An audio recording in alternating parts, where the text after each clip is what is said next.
One of the most challenging aspects of planning to build a treehouse is choosing what type of support platform to build. And at the same time, it can be one of the easiest, given that your tree layout largely determines what your options are. In this video, we'll go over one of the most popular two-tree support systems, known as a yoke. If you have two trees that are 10 to 20 feet apart, then you should definitely consider this design. By building a yoke on each tree, you spread out the base of your support system, making it stronger. The yokes are both fixed to the trees using static brackets.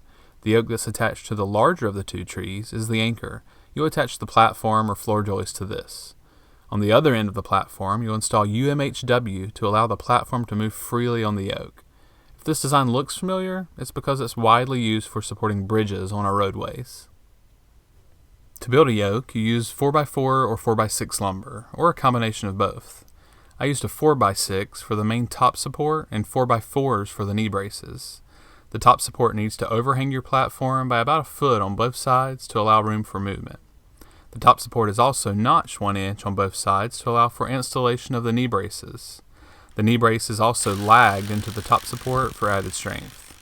To learn how to calculate and cut these angles, check out this great tutorial from treehousesupplies.com. I found this tutorial the most helpful, and it's what I use when building my yokes.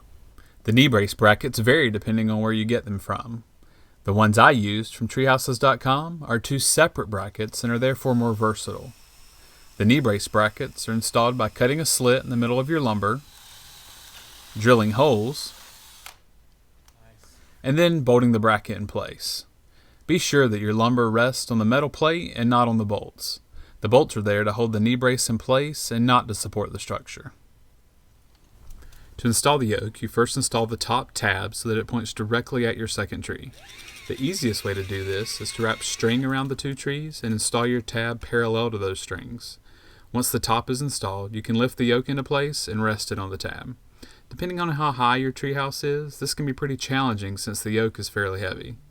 I borrowed a play right out of Pete Nelson's playbook and utilized my old Ford truck and a pulley system to make this effortless. With the yoke in place, you can then mark your bottom hole to drill and install your second tab. When marking this tab, err on the side of a little high rather than a little low. It's better for the yoke to be squeezed into compression when installing versus pulling it apart. After the first yoke is installed, you can line up the second one using a laser level or a simple water level. At that point, you can either put two beams across your yokes followed by floor joist, or install the floor joist directly on the yokes like I did. If you've got more than two trees, then there's other options available. 3 trees works great to create a triangle out of beams and then build your platform on top of that. You can also attach a yoke to one of the trees to open up that triangle a bit.